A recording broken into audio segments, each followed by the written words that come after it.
Coffee Break Read, A Night Camp, from The Fated Sky, A Fortune's Fool's Book by E.M. Swifthook. The path he chose was only crossable in the middle of the short summer season, and even though it was nearly 3 moons since the last rush of spring flood, the steep pass was still a treacherous mix of loose stones and turbulent streams. At its highest point there was still snow and ice underfoot, and even leading the ponies there was danger in every step on the slippery rock. But this was the land of his youth, and Durbin knew it well.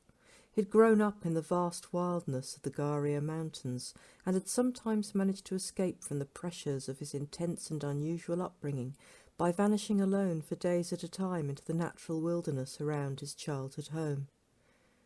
He contemplated making a detour to the remains of that strange place, now demolished, where he had endured an upbringing unique on Temsvar, learning of things no other child on the planet was taught. But his work was urgent, and he could not afford the delay. Besides, his last encounter with the imperious guardian and mentor of his youth by the Temple of the Gods in Alfor had left him with little appetite for another. The choice was taken from him.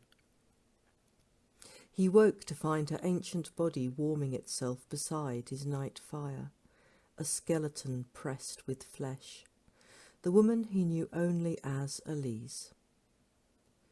"Do not trouble yourself," she said as he got up quickly to build the fire. The voice was a wisp of frost. "This body is almost done."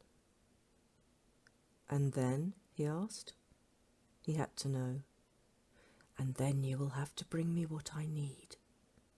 The words formed in his mind, even as the overbright eyes gripped his gaze. "I will if I can," he said. "You can and you will.